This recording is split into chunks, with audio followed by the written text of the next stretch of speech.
Olá, boa noite. O Canção Nova Notícias começa agora com os seguintes destaques. Papa Francisco dá continuidade ao ciclo de catequeses sobre o Espírito Santo. Papa Francisco, a Mãe de Deus, é instrumento do Espírito Santo na sua ação santificadora. Aqui no Rio de Janeiro, a expectativa é grande para a cúpula do G20. O uso de imagens e símbolos religiosos em repartições públicas. A decisão deve ser dada essa semana pelo Supremo Tribunal Federal. No interior de São Paulo, o agricultor descobre feijão e melhora o solo. A Assembleia Legislativa de São Paulo aprova projeto de lei que proíbe celular em sala de aula. Renegociação exige cuidado do consumidor para não se endividar novamente. A inauguração do Memorial Madre Carminha. E a ação dos alunos do Instituto Canção Nova para disputarem a competição nacional de robótica. O Canção Nova Notícias, a serviço da Vida e da Esperança, está só começando.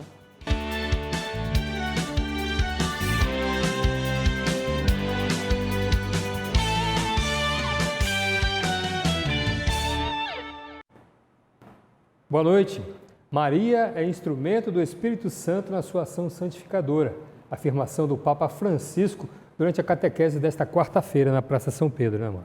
O Santo Padre deu continuidade ao ciclo de ensinamentos sobre o Espírito Santo. É o que mostra nossos correspondentes na Itália, Danúbia Gleiser e Leonardo Vieira. Ao dar continuidade ao ciclo de catequeses, o Espírito e a Esposa, o Pontífice afirmou que a devoção mariana é uma via especial com a qual o Espírito Santo realiza a santificação em nós. Sabe aquela expressão a Jesus por meio de Maria? Ela foi citada pelo Papa Francisco no início da catequese, quando ele afirmou que Nossa Senhora é um dos meios que o Espírito Santo utiliza para nos conduzir a Cristo. O Santo Padre recordou que Maria estava presente no cenáculo e que entre ela e a terceira pessoa da Santíssima Trindade existe um vínculo único e eternamente indestrutível que é Cristo. A Virgem Maria é a filha do Pai, a mãe do Filho e a esposa do Espírito Santo. Ao final, motivou os fiéis a serem como Maria, dóceis às inspirações do Espírito, especialmente quando ele nos sugere que nos levantemos depressa para ajudar alguém em necessidade, como Maria foi auxiliar a sua prima Isabel. Mais uma vez, o Papa Francisco fez um apelo para o fim das guerras. Não dimentichiamo Ucraina. Não vamos nos esquecer da Ucrânia, Palestina, Israel, Mianmar e tantas nações em guerra. Não vamos esquecer daquele grupo de palestinos metralhados, inocentes. Rezemos pela paz. Temos tanta necessidade de paz. Tanto bisogno di pace. A Conferência das Nações Unidas sobre Mudanças Climáticas, a COP29, prossegue até o dia 22 de novembro, em Baku, no Azerbaijão. Nesta quarta-feira, os participantes ouviram a mensagem do Papa Francisco, que pede o fim dos atrasos e indiferenças, afirmando que é preciso perdoar a dívida dos países pobres. Os mais de 50 mil participantes da COP29 no Azerbaijão ouviram hoje o secretário de Estado do Vaticano, cardeal Pietro Parolin, que apresentou a mensagem do Papa Francisco para o evento. No apelo do pontífice, o duplo convite: implementar uma nova arquitetura financeira internacional, ousada, criativa, e demonstrar através da cúpula sobre o clima que existe uma comunidade internacional disposta a olhar para além de si mesma e a colocar no centro dos assuntos o bem da humanidade e o planeta, que Deus confiou ao nosso cuidado e responsabilidade. De acordo com a mensagem, Francisco alertou as autoridades presentes ser questão de justiça e não de generosidade o perdão às dívidas dos países pobres, que nunca poderão pagá-las, e recordou haver uma dívida ecológica devido ao uso sem medida de recursos naturais, que ao lado da dívida externa são duas faces da mesma moeda, que hipoteca o futuro. Para o Santo Padre, a análise de dados científicos mostra que não há mais tempo e não são permitidos atrasos. Proteger a natureza é uma das questões mais urgentes do nosso tempo, escreveu o Papa, que alertou: não podemos lavar as mãos sobre isso, com distanciamento, descuido e desinteresse. Este é o verdadeiro desafio do nosso século. Começa na próxima segunda-feira a cúpula de líderes do G20 no Rio de Janeiro. O tão aguardado evento contará com presença de líderes das maiores economias do mundo. Representantes de 19 países membros, mais a União Africana e a União Europeia, confirmaram presença. Veja na reportagem de Vinícius Cruz, que será nosso correspondente na cobertura do G20. O G20 reúne 19 países e a União Europeia, responsáveis por aproximadamente 80% do PIB global. Neste ano, a cúpula acontece em um contexto marcado pela recuperação econômica após pandemia, tensões geopolíticas e a urgência em lidar com questões climáticas. A luta contra as mudanças climáticas será um dos temas centrais das discussões. Com os compromissos assumidos em reuniões anteriores, a pressão para que os líderes apresentem ações concretas é intensa. As expectativas também incluem diálogos sobre o comércio internacional. Em um momento de crescente protecionismo, a cúpula será uma oportunidade para fortalecer o sistema multilateral e promover o comércio justo entre as nações. Outro ponto importante a ser discutido é a segurança alimentar. Conflitos recentes, como a guerra na Ucrânia, têm impactado as cadeias de suprimentos. Os líderes do G20 deverão buscar soluções para garantir o acesso de alimentos de qualidade para todos. Com tantos desafios pela frente, a esperança é que o G20 possa se tornar um marco na busca por soluções coletivas para os problemas globais. Em Tremembé, interior de São Paulo, uma venerável se encontra em processo de beatificação pelo Vaticano. Por causa disso, o Carmelo, fundado por Madre Carminha, vive um período especial e festivo à espera desta graça. Por isso, nós vamos agora ao vivo falar com o repórter Emerson Tersigni, que está lá em Tremembé e traz mais informações sobre o assunto. Boa noite, Emerson. Oi, Mauri, boa noite para você e para todo mundo que acompanha a Canção Nova nesta noite de quarta-feira. Olha, a agenda aqui do Carmelo de Tremembé, no interior de São Paulo, será intensa pelos próximos dias. E aqui ao meu lado está a irmã Regina, que, como vocês podem reparar, é uma religiosa que vive em clausura e, por essa razão, nos atende, né, no ambiente interno onde vive. Irmã, obrigado por aceitar o nosso convite. Hoje já começa o período festivo com uma missa especial e, em seguida, uma novidade para os devotos, né, de Madre Carminha. Boa noite. Boa noite. Isso mesmo. Hoje a nossa missa ela é a abertura das festividades da Madre Carminha. Durante a novena e a festa da Madre Carminha, nós iremos meditar sobre a vida de oração. Então, é uma oportunidade para todos que quiserem ter um contato maior, né, uma intimidade maior com Deus, né, vir participar dessa novena. E logo após, nós teremos também a reinauguração do memorial. O Memorial da Madre Carminha é onde conta um pouco da história da nossa Madre Fundadora e um pouco também da história do nosso Carmelo, não é? Já que ela fundou o nosso Carmelo, então tudo que está aqui está muito relacionado a ela. E é um lugar muito bonito. Vale a pena vir conhecer mesmo. Com certeza. Então, além do memorial reinaugurado, as pessoas vão poder ter oportunidade de conhecer e participar dessa missa de hoje, por exemplo, aqui em Tremembé, que é pedindo, né, pela canonização, beatificação, né, da Madre Carminha. Durante aí os 9 dias seguintes teremos a novena. E a respeito da situação de momento desse processo de beatificação. Qual que é a situação de momento? Queria que a senhora atualizasse para nós aqui, toda a família Canção Nova. Realmente, a semana passada nós tivemos uma novidade no processo, né? Nós estamos com um caso de milagre sendo estudado em Roma, né, por intercessão da nossa venerável Madre Carminha. E a semana passada nós tivemos a grande notícia, uma alegria imensa para nós, de saber que o primeiro passo nesse processo de milagre, né, foi dado. Então, o dicastério da Causa dos Santos, né, enviaram para nós um documento falando que a primeira parte desse processo foi aceita.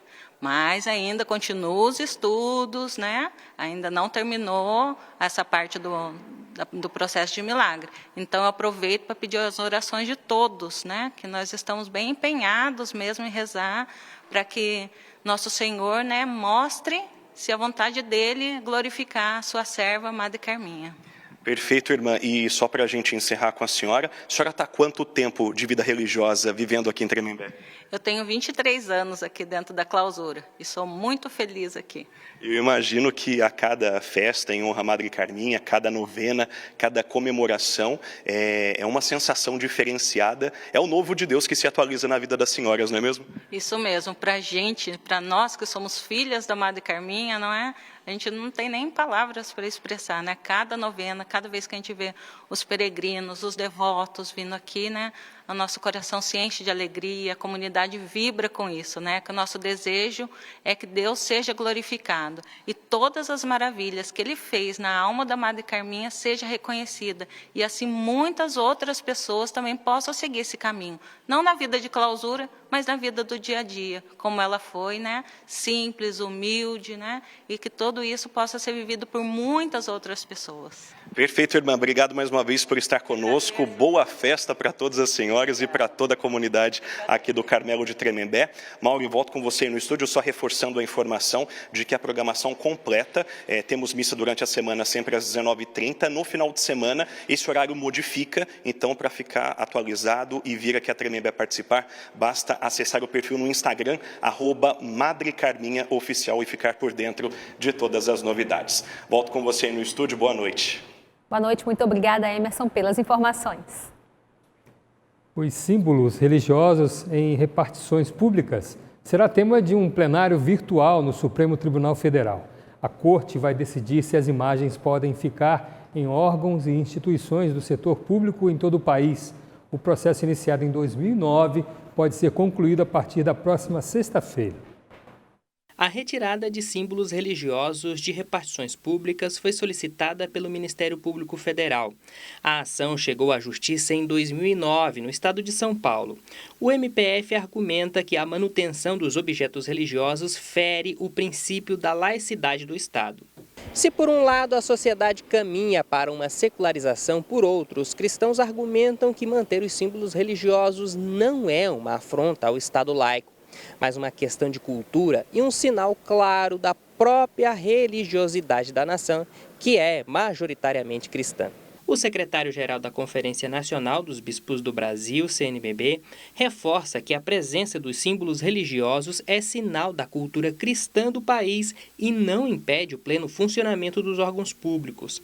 A CNBB participa do julgamento como amigos da Corte e já se manifestou de forma contrária à retirada. Eu tenho certeza que o Supremo Tribunal Federal, já bem munido de todas as informações, das perspectivas, terá este bom senso de mostrar que os símbolos religiosos não prejudicam em nada a nossa nação, ao contrário, são um legado, um patrimônio, um presente histórico que devemos cuidar e salvaguardar. O tema está sob relatoria do ministro Cristiano Zanin. Todos os votos devem ser apresentados de forma virtual a partir de sexta-feira. Os ministros da Corte têm até 26 de novembro para apresentar o voto. Caso haja um pedido de vista ou destaque ao plenário, o julgamento pode ser paralisado.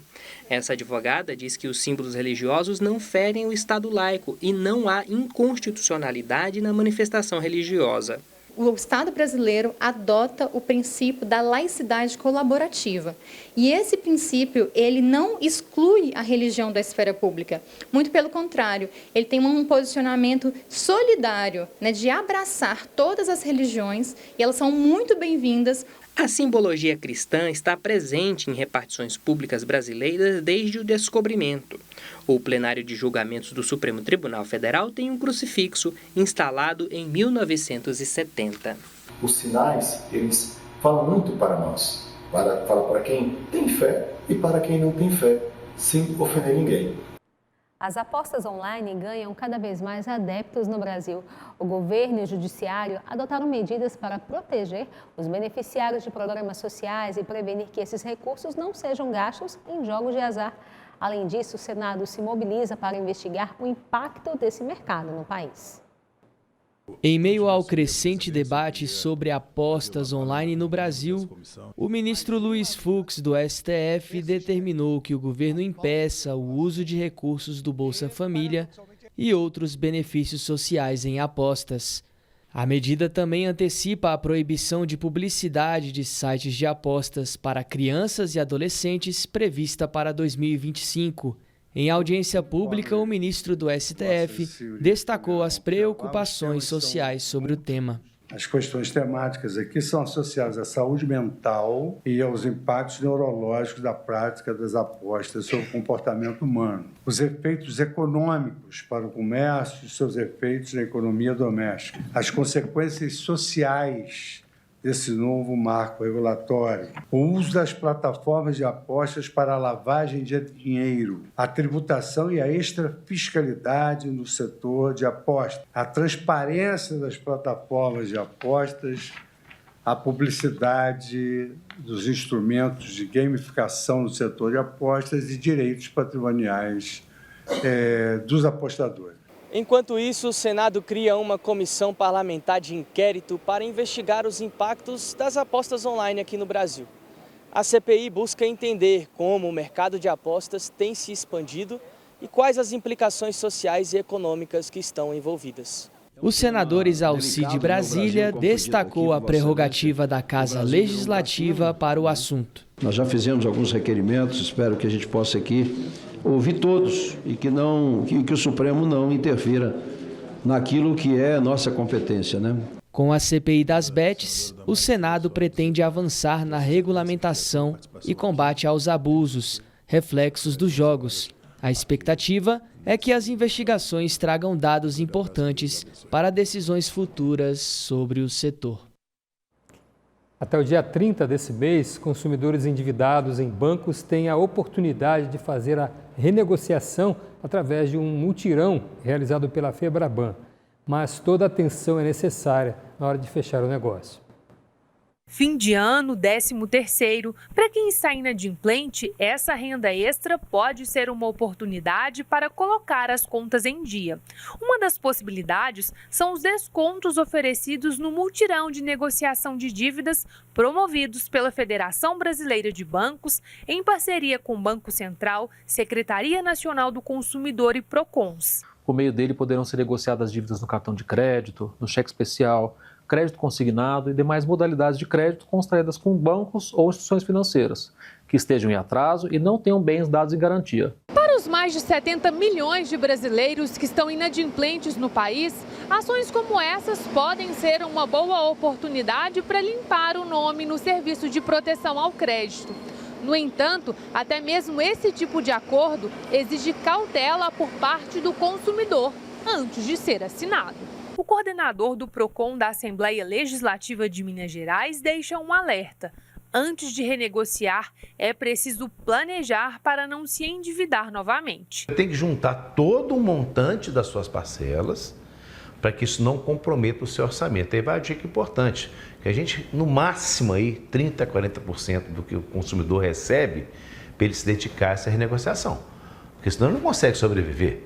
Daqui a pouco, mês que vem, está entrando em outra dívida simplesmente para se alimentar. Então não faz sentido. Caso não seja possível pagar todas as dívidas em atraso, a orientação é escolher as mais importantes e com taxas de juros maiores. Então, se ele está devendo às concessionárias de água e luz, ele tem que procurar imediatamente fazer o pagamento.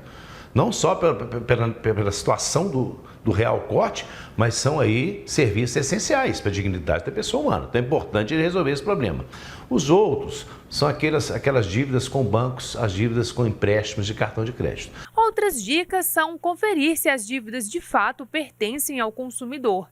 Em caso negativo, a orientação é procurar a empresa envolvida e o PROCON, caso o problema não seja resolvido. Nunca clique em links que apareçam em redes sociais ou e-mail oferecendo o acordo. Busque diretamente pelo credor ou site oficial das entidades como Febraban ou Serasa, que realizam multirões nesse período. Com a volta do crédito para comprar, a orientação é não gastar demais no fim de ano. Nós temos dívidas que vão chegar com certeza. Nós temos IPVA, nós temos IPTU, nós temos mensalidades escolares, material escolar, então tem que pensar nisso para não ter que fazer empréstimo no ano que vem para quitar essas dívidas. Nesta terça-feira, a Assembleia Legislativa do Estado de São Paulo aprovou o projeto de lei que propõe o fim do uso de aparelhos eletrônicos por alunos em escolas públicas e privadas do Estado. Em sessão extraordinária, no plenário da Assembleia Legislativa do Estado de São Paulo, o projeto de lei número 293/2024, proposto pela deputada Marina Elou, da Rede, foi aprovado por unanimidade. O PL tem o objetivo de proibir o uso de aparelhos eletrônicos, como celulares, tablets e relógios inteligentes, por alunos de escolas públicas e privadas em todo o estado de São Paulo. De acordo com o texto, caso o estudante leve algum desses tipos de aparelho para a escola, as instituições deverão armazenar os dispositivos durante todo o horário escolar, incluindo os intervalos. O uso desses equipamentos, segundo a proposta, só será permitido para necessidade pedagógica e para alunos com deficiência, que necessitem de auxílio tecnológico dessa modalidade. Agora, o projeto segue para aprovação do governador de São Paulo, Tarcísio de Freitas.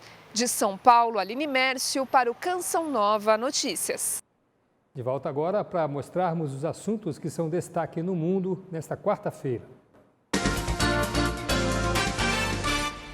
Na Indonésia, o Monte Leutob Laki-Laki, localizado na ilha ocidental de Flores, continua a expandir cinzas vulcânicas. Isso depois de nova erupção que derramou lava pelas encostas.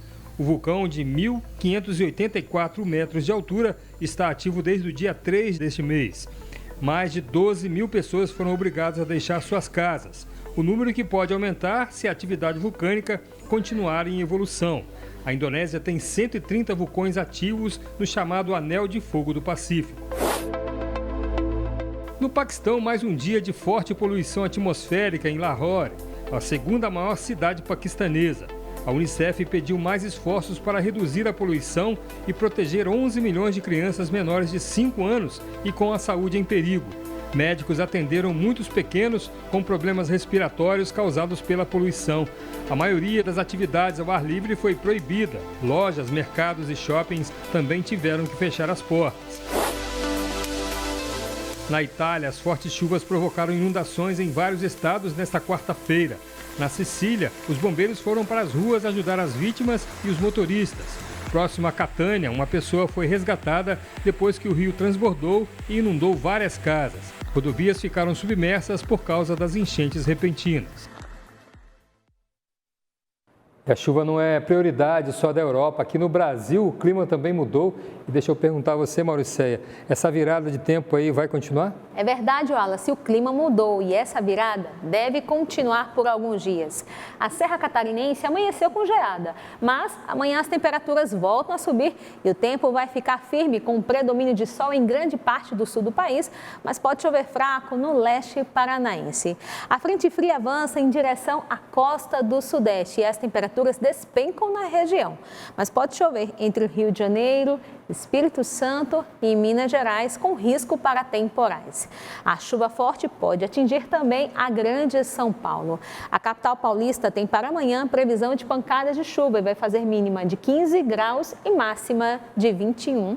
Essa frente fria também fará que outros estados entre o norte e o centro-oeste fiquem nublados, pois arrastam as nuvens carregadas. Por isso, vai chover entre o Mato Grosso e Goiás, com risco para temporais, e em parte do Mato Grosso do Sul chove isolado. Nas demais áreas, o sol brilha aqui no centro-oeste. No norte, o tempo segue com pancadas de chuva, principalmente no Tocantins, Pará, Amazonas e no Acre. E a sensação de abafamento persiste e pode chover forte. No Nordeste vai ter condição de chuva. No Oeste baiano, no Piauí, Maranhão e em praticamente toda a faixa leste. Nas demais áreas da região, o tempo vai seguir firme. Os termômetros marcam mínima de 16 graus em Porto Alegre, 19 graus no Rio de Janeiro e máxima aí de 31 graus em Cuiabá e 28 graus em Manaus. E uma forte chuva atingiu Belo Horizonte na tarde de hoje. A tempestade provocou alagamentos, arrastou carros e diversas ruas foram interditadas. O temporal causou o rompimento da barragem do Parque Municipal Fazenda Lagoa do Nado, na região norte da capital mineira. Segundo o Corpo de Bombeiros, a corporação e engenheiros do município realizaram vistoria no local. A água da Lagoa do Nado chegou à Avenida Pedro I, via que fica ao lado do parque e o trânsito foi interrompido e logo deve ser liberado. Ainda de acordo com o Corpo de Bombeiros, não há relato de vítimas. Os casos de coqueluche, infecção respiratória que atinge principalmente recém-nascidos, aumentaram quase 1000% este ano. Já são quase 13.000 casos registrados e 12 mortes em todo o Brasil. O tratamento e a prevenção para esta doença estão disponíveis no SUS, Sistema Único de Saúde. Febre, mal-estar, coriza e uma tosse seca que vai progredindo. Esses são sintomas típicos de um resfriado, mas pode ser coqueluche, transmitida pelo contato com alguém contaminado. O diagnóstico ele é feito com o isolamento da bactéria, a pesquisa da bactéria na garganta. Uma vez começou a tossir, você vai continuar transmitido até 21 dias, se ninguém pensar em coqueluche. Em 2023, foram registrados 214 casos de coqueluche em todo o Brasil. Este ano, já foram 2.953, segundo o Ministério da Saúde. Grande parte ocorreram nos estados do Paraná, São Paulo e Minas Gerais. Segundo o Ministério da Saúde, a vacinação é a principal forma de prevenção da doença. O SUS disponibiliza o imunizante para crianças de até 6 anos, 11 meses e 29 dias, além de gestantes e profissionais de saúde que atuam no atendimento a menores de 1 ano. Essa vacina, ela tem uma necessidade de ser repetida a cada 10 anos. Então, as pessoas abrem mão. Elas acham que a vacina é só até as crianças, o primeiro ano de vida. E aí a cobertura vacinal da coqueluche cai. E com isso, os adultos que não fazem regularmente a sua vacina passam a ficar suscetíveis. Deixar a vacinação dos filhos em dia é algo natural para a Fernanda, que tem 2 meninos e uma menina, todos com menos de 10 anos de idade. Ela sempre procura deixar o calendário vacinal por perto para não perder nenhuma dose. Falta de cuidado ali, o esquecimento às vezes acaba prejudicando depois e infelizmente acontece da gente não ter como remediar, né? Muito importante, né? Agora, um assunto que interessa ao homem do campo. Um produtor do interior de São Paulo descobriu uma espécie de feijão que beneficia o solo e é de fácil manejo. Na mesa do brasileiro, ele desfila com respeito. O feijão é o queridinho do almoço. Feijão na farofa, feijão em caldo, como a gente chama lá no norte de Minas. Então, ele tem N opções de você fazer. O que mais sai ainda é o feijão tradicional, né? O feijão carioca. Apesar de a gente ter o feijão preto, o feijão tutu de feijão também, mas o pessoal ainda prefere, né, o feijão tradicional. A leguminosa varia entre feijão branco, carioca, fradinho, jalo, preto, rosinha, vermelho e o de corda. Aqui, como a região mais fria, né, então eu optei pelo feijão preto também, que dá aquela impressão, né, que é um pouquinho mais quente, certo? Mas eu gosto basicamente de todos. Na minha região, o feijão rosinha, que eu gosto mais. Esse pomar produz frutas da Mata Atlântica, que são comercializadas na cidade. Isso é sinal de que o solo está rico, porque são diversificadas as espécies que aqui nascem. Tudo isso provocado por uma planta que parece simples, pequena, mas é grandiosa no que faz. O feijão de porco ele tem uma característica diferente dos demais plantas, né? No entanto, toda a massa verde existente aqui no pomar, quando incorporado, a gente diz que é adubação verde. As adubações verdes que potencializam o nitrogênio no solo, né, que tem uma simbiose entre a planta e uma bactéria que fixa o nitrogênio, são as leguminosas que nós chamamos. Diniz semeia para todo lado uma espécie de feijão. Para chegar nesse resultado, o produtor recebeu orientação durante 5 anos. Então a planta gosta e o solo agradece, porque o solo vive coberto, né? Aumentou a produção, aumentou o tamanho das frutas, aumentou a qualidade de saúde das árvores, das frutas. E melhora a fertilidade do solo, química e também física, porque além da questão química do solo, como existe o enraizamento dele, a raiz pivotante que nós chamamos, ela quebra as camadas compactas, ela avança no solo, fofando, vamos dizer assim, e melhora a estrutura física do solo. Na terra e no prato... Me sustenta mesmo o feijão. Sem feijão, para mim, o almoço não está completo, não.